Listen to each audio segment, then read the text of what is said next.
নমস্কার, গুরু কৃপাইকে বলাম। আজ আমি আলোচনা করব 2026 সাল কুম্ভ রাশি বা লগ্নের জাতক জাতিকাদের কেমন যাবে। 2025 সাল আপনাদের মোটামুটি কেটেছে। এখন 2026 সাল, গত বছর 2025 সাল ছিল মঙ্গলের বছর। এই 2026 সাল রবির বছরে কুম্ভ রাশি বা লগ্নের জাতক জাতিকাদের কেমন কাটবে সেই নিয়েই আমি আলোচনা করছি।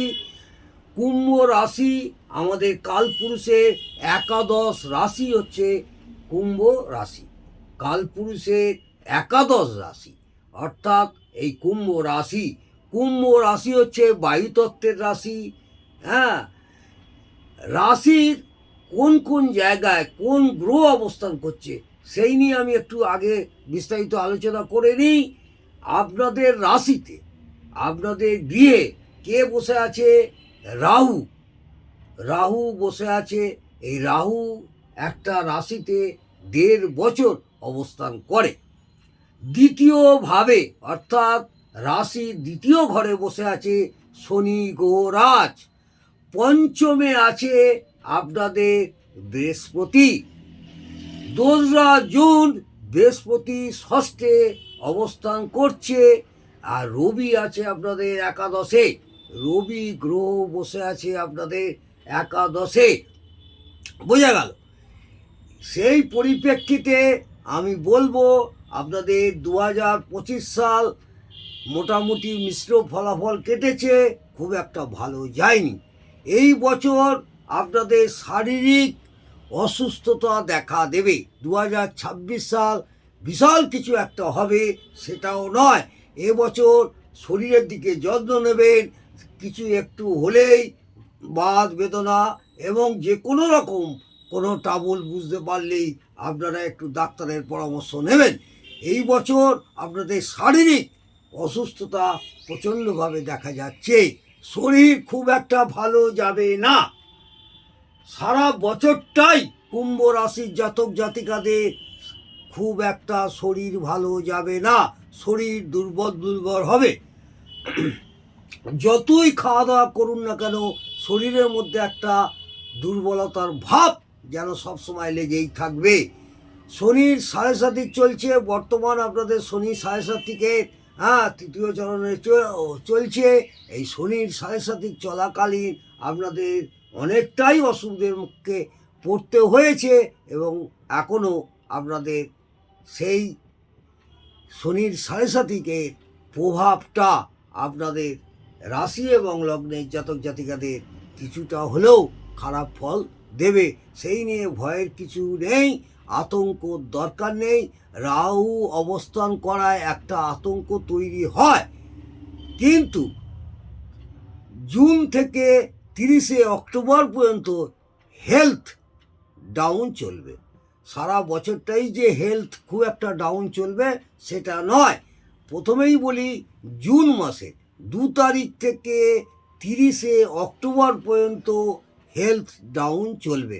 একটু মাঝে মধ্যে খারাপ ভালো মিশিয়ে থাকবে, সাবধানে থাকতে হবে।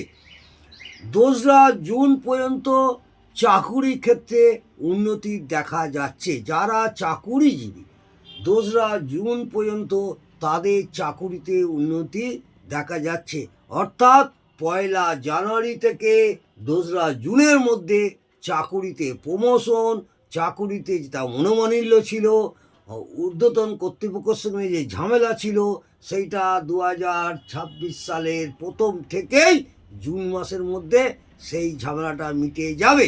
2রা জুন থেকে সারা বছর আপনাদের 2রা জুন থেকে সারা বছরই আপনাদের একটু টালবাহানার মধ্যে যাবে। সেই নিয়ে ভয়ের কোনো কিছু নেই। তার জন্যে প্রত্যেকের বাচ্চা ডেকে, জন্মপঞ্জিকা দেখে, কোনো অভিজ্ঞ জ্যোতিষ ভাইকে দেখে নেবেন, কারণ এটা হচ্ছে সার্বিক বিচার। সকলারই খারাপ হবে এটা আমি বলবো না, এবং সকলারই যে ভালো হবে সেটাও বলবো না।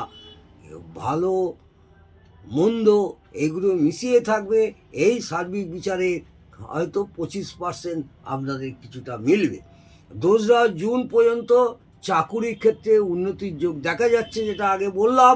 2রা জুন থেকে সারা বছর চেষ্টা করে যান, সরকারি চাকরির যোগও দেখা যাচ্ছে।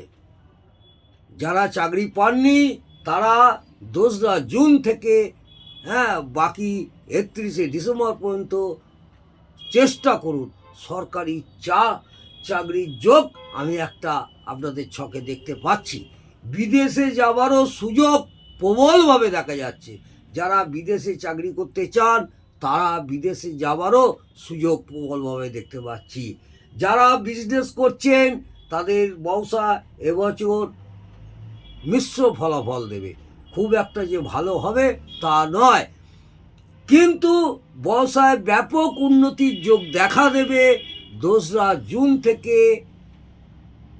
2026 সালের 27শে নভেম্বর পর্যন্ত, অর্থাৎ নভেম্বর মাসটা পুরোই ধরুন। সারা বছর আপনাদের খুব একটা মিশ্র ফলাফল দেবে। আর ব্যবসা যারা করছেন তাদের উন্নতির যোগ এই কয়েক মাসটা খুব ভালো যাবে। যারা লেখাপড়া করছেন, যেসব ছাত্রছাত্রীরা লেখাপড়া করছেন তাদের লেখাপড়ায় মন বসবে না, সেইটা চেষ্টা করুন। আশা করব তাদের অনেকটাই ভালো হবে, এবং সেটা জুন মাসের পর থেকে। এবং যারা লেখাপড়া করতে বিদেশে যাবেন বলে মনস্থির করেছেন, বিদেশে পড়াশোনা করবেন, তাদের প্রবলভাবে এবছর আমি দেখতে পাচ্ছি। এবছর প্রেমে কিন্তু বাধা আছে, প্রেম সাবধানে করবেন। প্রেমে বিচ্ছেদও দেখা যাচ্ছে, কোনো কারণ নেই। প্রেমিকার সঙ্গে বা প্রেমিকের সঙ্গে একটা মনোমালিন্য সৃষ্টি হওয়ারও একটা যোগ ভীষণভাবে দেখা যাচ্ছে। এবং যারা বিবাহিত স্বামী স্ত্রীর মধ্যে দাম্পত্য কলহ দেখা যাচ্ছে সারা বছরটাই। মে মাসের পর একটু সাবধানে থাকবেন। মে মাস থেকে পুরো বছরটাই একটু সাবধানে থাকবেন। আপনাদের দুর্ঘটনার যোগও প্রবলভাবে আমি দেখতে পাচ্ছি। শুক্র সক্রিয় হয়ে উঠবে, শুক্র গ্রহ সক্রিয় হয়ে উঠবে, এবং মঙ্গল যে জায়গায় আপনাদের অবস্থান করবে সেখানে রাহু মঙ্গলের একটা প্রভাব এবং রক্তক্ষরণ এবং দুর্ঘটনা, ছোটোখাটো দুর্ঘটনা থেকে আপনাদের সাবধানে চলাফেরা করতে হবে। এবং রাস্তাঘাট পারাপার এবং আপনাদের কোনো রকম যানবাহন থেকে যারা গাড়ি চালান তাদের খুব সাবধানে গাড়ি চালাতে হবে।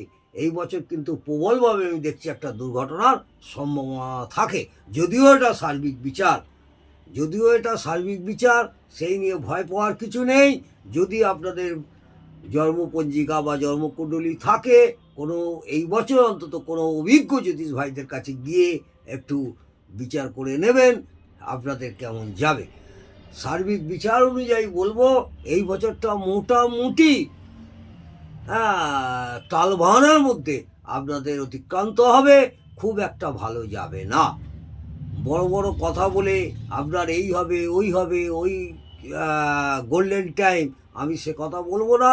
তাহলে এই কুম্ভ রাশি বা লগ্নের জাতক জাতিকাদের এবছর বারবার বলছি একটু সাবধানে চলাফেরা করবেন, এবং দাম্পত্য জীবন কলহ সৃষ্টি হবেই হবে। এবং পিতার সঙ্গে একটু মনোমালিন্য বা পিতৃস্থানীয় কোনো ব্যক্তির সঙ্গে একটু মনোমালিন্য হওয়ারও যোগ আমি এবছর দেখতে পাচ্ছি। সেই জন্যে যতটা সম্ভব পিতৃস্থানীয় বা পিতার আশীর্বাদ দেবেন, এদের সম্মান করবেন, বয়োজ্যেষ্ঠদের সম্মান করবেন। আর এই সাড়ে পিরিয়ডটা আপনাদের খুব ভাইটাল পিরিয়ড। এই সময় আপনারা অন্তত শনিবার নিরামিষি আহার করবেন, হনুমান চালিসা পাঠ করবেন, এবং নদীর প্রবাহিত জলে কি করবেন, কালো তিল, মাসকড়াই, সর্ষের তেল স্রোতের জলে দান করবেন। এবং কোনো শনি মন্দিরে গিয়ে কালো কোনো বস্ত্র, ছাতা হোক বা কালো জুতো, ছাতা, কালো তিল, মাসকড়াই, সর্ষের তেল এবং বড় বাবার জন্য একটা নীল বস্ত্র যদি মাঝে মাঝে গিয়ে দান করতে পারেন তাতে শনির প্রভাব থেকে অনেকটাই বাঁচবেন। আমি এই 7.5 জন্যে আমি আপনাদের টোটকা বিগত কয়েকদিন আগে জানিয়েছি। 7.5 হলেই যে ভয় পেতে হবে, এই বিভ্রান্ত হয়ে যাবেন তা নয়। মনে জোর রাখুন আর পিতামাতাদের আশীর্বাদ গ্রহণ করুন। রোজ ঘুম থেকে উঠে যাদের বাবা মা আছেন তাদের পায়ে হাত দিয়ে নমস্কার করেন, তাহলেও অনেকটা শনি 7.5 প্রকোপ থেকে মুক্তি লাভ করবেন। আর এই শনির যেহেতু শনি 7.5 চলছে, আপনারা যদি সম্ভব হয় তাহলে বটগাছেতে আপনারা বটগাছের গোড়ায় স্নান করে শুদ্ধ বস্ত্রে একটা করে অন্তত প্রদীপ জ্বালিয়ে এবং গোড়াতে একটু জল ঢেলে দিয়ে আসবেন। সর্ষের তেল অথবা তিল তেলের প্রদীপ জ্বালাবেন, তাতেও অনেকটা আপনারা এই শনি 7.5 থেকে মুক্তি পাবেন। এই বছরটা আপনাদের একটু সাবধানে থাকতে হবে। শারীরিক অসুস্থতার জন্যে এইগুলো করুন এবং 7.5 প্রকোপ কিছুটা হলেও আপনাদের অনেকটাই উপকৃত হবেন। এই টোটকাগুলো করলে আপনারা এবছর অনেকটাই ভালো থাকবেন। এবং আমি সকলের ক্ষেত্রে বলবো না, ভয় পাচ্ছি না, কোনো অভিজ্ঞ জ্যোতিষ ভাইদের কাছে বারবার বলছি, এই বছর অন্তত আপনাদের জন্মপঞ্জিকাটা দেখিয়ে আপনারা একটু বিচার বিশ্লেষণ করে সারা বছরটা কাটিয়ে দিন। আশা করব ভালো থাকুন এবং ঈশ্বরের কাছে প্রার্থনা করি ভালো থাকুন, সুস্থ থাকুন। সব সময় মনে একটা পজিটিভ চিন্তাভাবনা নিয়ে অগ্রসর হবেন। জয় মা তারা, ভালো থাকুন, সুস্থ থাকুন, আনন্দে থাকুন। জয় জয় তারা।